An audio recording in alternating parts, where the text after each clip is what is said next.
हमारा 27% आरक्षण पिछड़ों के नाम पर देने का नाम नहीं लेता है। लोकसभा के चुनाव में हमारा कोई आरक्षण नहीं है, विधानसभा के चुनाव में मेरा कोई आरक्षण नहीं है, हाई कोर्ट के जजों की नियुक्ति में हमारा कोई आरक्षण नहीं है, सुप्रीम कोर्ट के जजों की नियुक्ति में कोई आरक्षण नहीं है। हम भीख नहीं चाहते हैं, अपना हक चाहते हैं।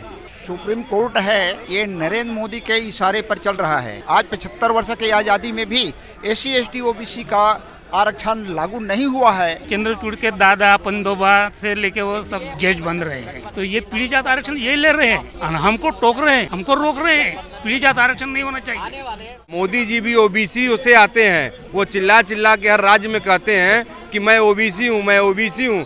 तो मैं उन्हीं से कहता हूँ कि यदि आप OBC की जाति गणना करा दीजिए तो हमारे अनुसार हमको अपना फल या हमारा आरक्षण मिल जाएगा। क्या है आप लोगों की मांग सर? यहाँ दिल्ली के जंतर मंतर पर आए हैं। सबसे पहले मैं आपका स्वागत करता हूं और जंतर मंतर पे हम संपूर्ण भारत से चल के आए हुए हैं। महाराष्ट्र से, उत्तर प्रदेश से, गुजरात से, असम से, सभी हमारे तेली महासंघ के लोग आए हुए हैं। सबसे पहली बात हमारी मांग ये है कि पिछड़ों के आरक्षण को लेकर हमारा 27% आरक्षण पिछड़ों के नाम पर जो ये सरकार आज़ादी के 75 साल होने को जा रहे हैं मगर कोई आरक्षण देने का नाम नहीं लेता है। लोकसभा के चुनाव में हमारा कोई आरक्षण नहीं है, विधानसभा के चुनाव में मेरा कोई आरक्षण नहीं है, हाई कोर्ट के जजों की नियुक्ति में हमारा कोई आरक्षण नहीं है, सुप्रीम कोर्ट के जजों की नियुक्ति में कोई आरक्षण नहीं है। जो प्राइवेटाइजेशन होता चला जा रहा है, पूरे संपूर्ण भारत में आरक्षण खत्म हो जा रहा है। हम अपने पिछड़ों की अपनी संख्या के अनुसार भागीदारी चाहते हैं।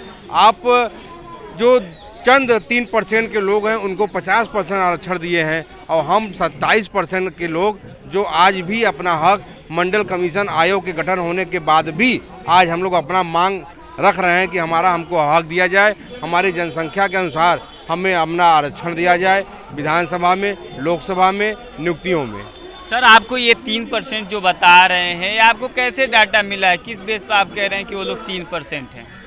आप चुनाव आयोग का रिपोर्ट देख लीजिए। जब बड़े बड़े आप ही के चैनल पे दिखाया जाता है यह जातियां इतनी %, यह जातियां इतनी %, तो आप दो जातियों को मिला के देखिए 50% का आरक्षण है और सारी 97% जो जातियां हैं उनको मिलाकर 50% है। यह भारत के संविधान में कहाँ का न्याय है? मैं मानता हूँ जिसकी जितनी संख्या भारी उसकी उतनी हिस्सेदारी। आप जनसंख्या गणना करा लीजिए, जाति गणना करा लीजिए, जिस समाज की जितनी संख्या है उसको उस प्रकार से भागीदारी दे दीजिए। आप लोग की मांग किससे है? क्योंकि आज आरक्षण के अगर बात की जाए आरक्षण पर तो सुप्रीम कोर्ट का दनादन फैसला आ रहा है। केंद्र में सरकार मोदी जी की है, तो इसमें लोग भटक रहे हैं कि मांग करें तो किससे करें? हम भारत सरकार से मांग करते हैं। मोदी जी भी OBC उसे आते हैं, वो चिल्ला चिल्ला के हर राज्य में कहते हैं कि मैं OBC हूँ, मैं OBC हूँ। तो मैं उन्हीं से कहता हूँ कि यदि आप OBC की जाति गणना करा दीजिए तो हमारे अनुसार हमको अपना फल या हमारा आरक्षण मिल जाएगा। आप मोदी जी की बात कर रहे हैं कि मोदी जी OBC से आते हैं, मोदी जी चाय बेचते थे, मोदी जी किसानों मजदूरों के बहुत अच्छे समर्थक हैं, बहुत ही उनके दुख सुख में शामिल होने वाले हैं। लेकिन एक बार नज़र उठाकर आप देखेंगे पूरे देश में तो मजदूरों किसानों के साथ जिस तरह से सरकार बर्बरता कर रही है, क्या आपको लग रहा है कि आप लोग यहाँ पे दिल्ली के जंतर मंतर पर जो मांग कर रहे हैं वो मोदी जी को कानों तक सुनाई देगी? उस प्रधानमंत्री के कुर्सी पे बैठने वाला हर व्यक्ति एक भारतीय होता है। वह सब दल और सब लोग के लिए काम करता है। मैं यदि उनकी बात करता हूँ, वो खुद कहते हैं मैं बैकवर्ड, मैं पिछड़े जाति से आता हूँ। तो जाति मनुष्य भारतीय जात एक है, या तो जात खत्म कर दिया जाए, यदि जाति को भारत सरकार मानती है तो उनको उनके अनुपात में आरक्षण दिया जाए। जहाँ तक कि मोदी जी के इंसाफ की बात है, मोदी जी एक प्रधानमंत्री हैं और हर एक नागरिक कोई भी मांग अपने प्रधानमंत्री के ही माध्यम से कर सकता है। लेकिन जात है कहाँ? बाबा साहब ने तो संविधान में SC ST OBC कैटेगरी बनाकर रिजर्वेशन दिया है। जाति है कहाँ? जात तो अब बनाई जा रही है जिस तरह से सुप्रीम कोर्ट का फैसला आया है। जात 2014 के बाद बहुत बढ़ चढ़ के आगे आने लगा। हम कहते हैं बाबा साहब के अनुसार सिद्धांतों को हम लोग मानते हैं। बाबा साहब ने SC ST OBC और समान वर्ग के तीन वर्गों में सबको रखा, महिला वर्ग को अलग, महिलाओं को भी आरक्षण की बात होती है। हमें ओबीसी, हम ओबीसी वर्ग से आते हैं। हमारा मांग है, हमारी जितनी संख्या है, आप जाति गणना करा रहे, जाति गणना से क्यों पीछे भाग रहे हैं आप? मोदी जी, इस बार चुनाव आया, आप लहा जुहा के फिर सरकार में आ गए, मगर इस बार यदि आप जाति गणना नहीं कराएंगे तो फिर सरकार में वापसी नहीं होगी। क्या लग रहा है जिस तरह से बिहार में जाति जनगणना हुई और जो ओबीसी की जनसंख्या थी वो 65% थी, और लालू जी और नीतीश जी की सरकार वहाँ पे 65% रिजर्वेशन दे दिया, लेकिन सरकार जाने के बाद हाई कोर्ट उस पर रोक लगा दी, लेकिन कोई भी ओबीसी का सड़कों पे नहीं उतरा। अब जाके वो पिटीशन फाइल कर रहे हैं। ओबीसी वर्ग मेरा भोला भाला सीधा वर्ग है। हम लोग अपनी बातों को कागज़ के माध्यम से, अपनी बातों को हम आंदोलन के माध्यम से करके अपने आप को संतुष्ट कर लेते हैं, मगर इस बार नहीं ऐसा होगा। हम आंदोलन के मूड में हैं। यदि जाति गणना और ओबीसी की जाति गणना नहीं हुई तो हम आंदोलन करने के लिए बाध्य हैं। आज हम जंतर मंतर पे पूरे प्रदेश का हमारे प्रतिनिधिमंडल यहाँ चल के आया हुआ है।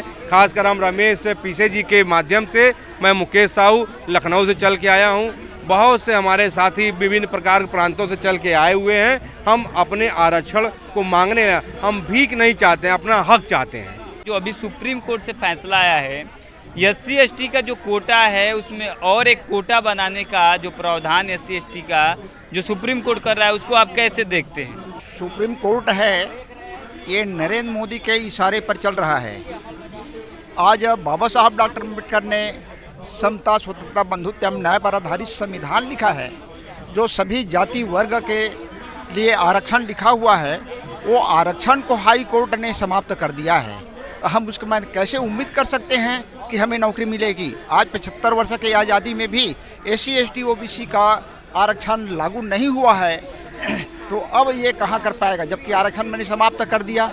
आज जो 3.5% जो लोग हैं, जो दूसरे देश से आए हुए लोग हैं, आज उनको 70-75%, यहाँ तक के धार्मिक स्तर पे 90% आरक्षण उनको माने प्राप्त है। और आज वो लोग आरक्षण का मैंने विरोध कर रहे हैं। जब आरक्षण जब समाप्त हो गया तो SC ST OBC के जो लोग हैं, इस देश के मूल निवासी, ये तो आरक्षण से वंचित हो जाएंगे। और आज जो बाहर से आए हुए लोग, चंद मुट्ठी भर जो लोग हैं, तो आज वो माला माल बन जाएंगे। कहाँ से आए हुए लोग हैं? वो कहते हैं इस देश का मैं निवासी हूँ, आप कह रहे हैं कि वो बाहर से आए हुए लोग हैं। पंडित जवाहरलाल नेहरू का एक लिखी हुई मैंने किताब है, डिस्कवरी ऑफ इंडिया, उसमें स्पष्ट लिखा हुआ है कि ब्राह्मण आर्य हैं, दूसरे देश से आए हुए हैं। आज वो 3.5% लोग हैं, सब में काबिज है पूरा। चलिए, मैं आपसे एक सवाल लेना चाहूँगा। जिस तरह से सुप्रीम कोर्ट का फैसला आया है, क्रीमी लेयर पर बात हम आपसे करते हैं। चीफ जस्टिस DY चंद्रचूड़ साहब, जिनके दादाजी चीफ जस्टिस रहे, पापा जी चीफ जस्टिस रहे और वो भी चीफ जस्टिस हैं, लेकिन वो आज SC ST OBC में तो क्रीमी लेयर लागू हो चुका है, SC ST में क्रीमी लेयर को बात कर रहे हैं। आप कैसे देखते हैं उनको? पहला तो उन्होंने कहा है कि एक पीढ़ी का आरक्षण होना चाहिए, दूसरी पीढ़ी में नहीं होना चाहिए। आपने जो बात कही है कि चंद्रचूड़ के दादा पंदोबा से लेके वो सब जज बन रहे हैं, तो ये पीढ़ी जात आरक्षण यही ले रहे हैं और हमको टोक रहे हैं, हमको रोक रहे हैं। पीढ़ी जात आरक्षण नहीं होना चाहिए। क्या उनका प्रतिनिधित्व कंप्लीट हुआ है? अब वो क्रीमी लेयर लगाने की बात करते हैं। कौन सा, कहाँ लिखा है संविधान में? कौन से कहा इसमें लिखा है, आर्टिकल में लिखा है? जजमेंट सुप्रीम कोर्ट के है कि क्रीमी लेयर नहीं लगना चाहिए, फिर क्यों क्रीमी लेयर की बात कर रहे हो? एक आधा सुप्रीम कोर्ट का जज बना, 2-4 हाई कोर्ट के जज बने, 2-4 कलेक्टर बन गए, तो पूरा समाज क्या बड़ा हो गया, रईस हो गया क्या? सर, जिस तरह से सोशल मीडिया, ट्विटर पे, फेसबुक पे, तमाम जगहों पे चल रहा है कि ये नीति जो है अंग्रेजों की नीति है, फूट डालो राज करो जैसी ये जो स्टैंड अपनाया है जो सुप्रीम कोर्ट, क्या ये सही है? देखिए, मैं राष्ट्रीय संयुक्त मोर्चा और राष्ट्रीय तेली समाज महासंघ के माध्यम से पूरे भारतवर्ष के लोगों को अपील करना चाहता हूँ कि जो जाति न्याय जनगणना है, यह अहम मुद्दा है।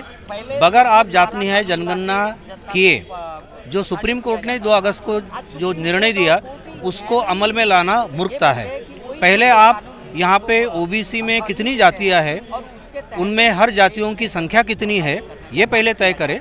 SC में कितनी जातियाँ हैं, उनकी जाति न्याय जनगणना करें, एसटी का करे, माइनॉरिटीज़ का करे, और बाद में फिर आप तय करें कि भाई उनको अगर आपको सभी को प्रतिनिधित्व देना है तो उसके बाद में फिर ये जो आपने जो नया जो अभी बड़ा आदर्शवादी धोरण जो अमल में लाने की जो बात कही है वो बाद में अमल में लाए। चलिए मैं आपसे सवाल लूँगा सर, जिस तरह से मोदी जी कहते हैं कि मैं ओबीसी समाज से आता हूँ, ओबीसी समाज का जो अगर बात की जाए तो सबसे ज़्यादा इस देश में आबादी है, क्यों नहीं वो जाति जनगणना करा लेना चाहते हैं? वही तो बात है, मोदी अपने खुद के मन से नहीं चलते हैं, वो ब्राह्मणवादी है, वो ब्राह्मणवादी, वो सिर्फ शासन करना जानता है, लोगों को गुलाम बनाना जानता है, यही ब्राह्मणवाद कहते हैं।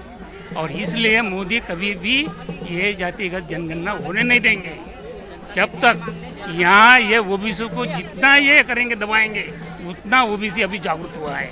मंडल आयोग से लेके अभी तक जो ओबीसी जागा हुए नहीं था, अब जाग गया है। ओबीसी का पूरा वो हक लेंगे, ये भारत के ऊपर उनका हक है, वो छीन के लेंगे, नहीं मिलेंगे तो।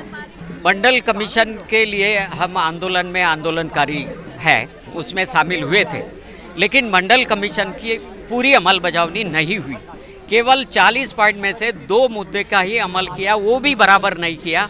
जो 27% आरक्षण था वो भी फुलफिल नहीं किया।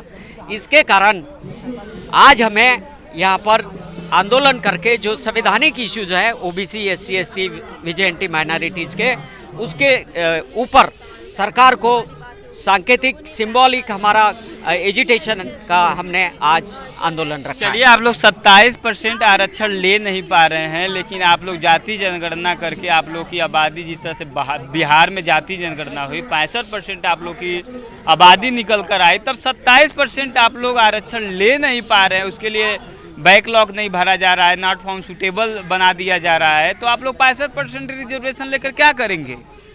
रिजर्वेशन ये हमारा कोई भीख नहीं है, ये हमारा पार्टिसिपेशन है। सही बात ये है कि इस देश में जानवरों की जनगणना होती है, लेकिन जो ज़्यादा से ज़्यादा ओबीसी तबका है 65%, उसकी जनगणना 1931 के बाद में हो नहीं रही। हम ये जो सरकारें बैठी है उनका हम धिक्कार करते हैं। बिहार में जो जनगणना हुई तो उनको उनका पार्टिसिपेशन बिहार सरकार ने दिया। जैसी पूरे देश में जनगणना होंगी, पार्टिसिपेशन दिया, लेकिन उस पर रोक लगा दी हाई कोर्ट ने। नहीं, वो हाई कोर्ट जरूर रोक लगाए, लेकिन उसको सुप्रीम कोर्ट में उन्होंने चैलेंज किया है, वो निरस्त होगा और उनको जरूर उनका हक और अधिकार मिलेगा। चलिए, तो यहाँ पे आप लोगों ने देखा जिस तरह से देश भर से ओबीसी समाज आकर यहाँ पे दिल्ली के जंतर मंतर पर प्रदर्शन कर रहा था, अपने हक और अधिकार की मांग कर रहा था, कास्ट सेंसस की भी बात कर रहा था कि पूरे देश में जाति जनगणना कराया जाए और जिसकी जितनी संख्या है उसकी उतनी हिस्सेदारी देना चाहिए। तो इस पूरे बातचीत पर आपकी क्या राय है?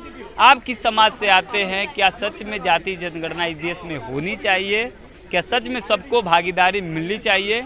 हमें कमेंट बॉक्स में जरूर बताइएगा। शुक्रिया। नेशनल दस्तक की आपसे गुजारिश है कि अगर इसको बचाना चाहते हैं तो नेशनल दस्तक को सब्सक्राइब करने के लिए रेड कलर के सब्सक्राइब बटन को दबाएं, फिर बेल आइकन की घंटी दबाएं।